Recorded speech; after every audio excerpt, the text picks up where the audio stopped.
우리 신앙생활은 사실 하나님과의 관계 아니겠습니까? 어떤 공식이 아니라 자연스럽게 일어나는 일들이 될 것입니다. 푸팸 여러분, 안녕하세요. 저는 김우수 목사, 이하진 전도사입니다. 기도원 승리로에서 보내드리는 Q&A 패스타. 이번 달의 주제는 하나님의 뜻 어떻게 분별할 수 있을까입니다. 우선 어떤 맥락인지 간단히 설명해 주시겠어요? 네, 학계 선지자를 통해 성전을 재건하라는 하나님의 뜻이 선포되었어요. 이스라엘 백성들은 당장 자신들의 삶의 터전을 일구는 것이 선한 뜻이라고 생각했지만 하나님의 뜻은 달랐습니다. 먼저 성전을 재건하는 것이었죠. 역시 하나님의 뜻은 우리의 좁은 생각과 경험을 초월하네요. 우리가 다 알지 못하는 신비한 부분들도 있고요. 우리의 기대와는 또 다르게 나타나기도 하고요. 맞아요. 우리 모두 하나님의 뜻을 분별하는 것은 동의하지만 하나님의 그 큰 그림을 다 알 수 없어서 답답할 때도 많습니다. 네, 질문을 읽어보니까 지금 지채님은 중요한 것을 결정해야 되는 상황 가운데 계신 것 같아요. 이 상황에서 하나님은 무엇을 기뻐하실까? 무엇을 원하실까? 질문을 던지며 나아가는 지채님의 모습은 바람직한 신앙의 자세라고 생각됩니다. 혹시 목사님은 목사님만의 하나님의 뜻을 분별하는 특별한 방법이 있으신가요? 특별한 방법! 네, 잘 모르겠지만 우리 순복음에서 배운 것은 있습니다. 바로 말씀과 성령 충만이죠. 성령 충만한 기도와 말씀 가운데 하나님의 인도함을 받아온 것 같아요. 네, 저도 정말 공감됩니다. 외국어를 공부할 때 우리가 흔히 사전을 찾듯이 하나님의 뜻을 분별하기 위해서는 성경을 많이 찾아야겠죠. 성경 말씀을 읽고 묵상할 때 그 말씀을 붙들고 기도할 때 주님의 뜻을 분별할 수 있습니다. 맞습니다. 그런데 생각해보면 우리 믿음의 선배들도 이런 고민 하지 않았겠습니까?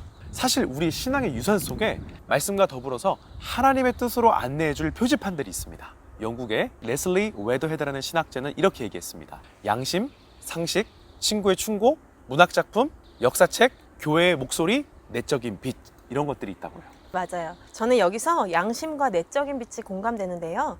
우리가 흔히 양심에 찔린다는 표현을 쓰잖아요. 하나님이 주신 양심에 비추어 보는 것도 좋은 분별의 기준이 될 것 같습니다. 또한 성령님이 주시는 내적인 빛, 내적 조명하심도 있네요. 성령님이 깨닫게 하시는 것, 소원하면은 평안함이 따라오는 것 같아요. 맞아요. 하나님의 뜻에는 평안함이 있는 것 같아요. 네. 저는 여기서 친구의 충고도 공감이 돼요. 하나님은 우리 믿음의 동역자들을 통해 말씀하시기도 하거든요. 우리 믿음의 선배들의 이야기에도 귀를 기울여 보신다면 큰 도움이 되실 겁니다. 그리고 무엇보다 나를 위해 뜨겁게 기도해 줄 수 있는 우리 중보자들이 있다면 더욱 든든하겠죠? 네, 그런 측면에서 신앙 서적들도 큰 유익이 될 것 같습니다. 믿음의 사람들이 어떻게 하나님의 뜻을 따라갔는지 알 수 있고요. 그들의 실수를 통해서 배우기도 하고요. 결국 이러한 표지들을 통해서 하나님이 상황과 환경 가운데 어떻게 일하시는지 살피면 좋을 것 같아요.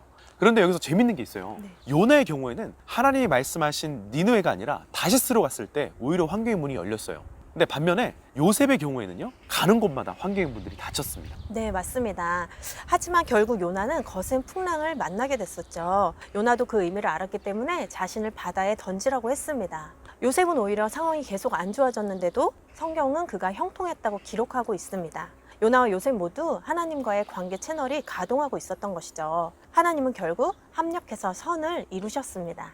정말 중요한 포인트를 말씀해 주셨어요. 앞서 말씀드린 이런 여러 표지들은요, 하나님과의 인격적인 관계가 전제될 때 의미가 있습니다. 우리 신앙생활은 사실 하나님과의 관계 아니겠습니까? 맞습니다. 하나님과의 인격적인 관계 속에서 합력하여 선을 이루실 하나님을 향한 믿음을 주시고 그렇게 나아갈 수 있는 용기와 인내도 주시더라고요. 하나님과의 더 깊은 관계를 위해 오늘 이렇게 우리가 기도원에 기도하러 온 거 아니겠습니까? 네, 맞습니다. 예수님도 겟세마네 동산에서 기도하시며 철저히 하나님 아버지 뜻에 순복하셨잖아요. 날마다 예수님을 묵상하고 닮아간다면 하나님의 뜻을 분별하는 것은 어떤 공식이 아니라 자연스럽게 일어나는 일들이 될 것입니다. 그래서 주님이 기뻐하시는 선택을 위해 이런 고민을 하는 우리 지체님을 주님의 이름으로 격려하고 축복합니다. 잘 해내실 거예요. 네, 저희도 지체님을 위해 함께 기도하도록 하겠습니다.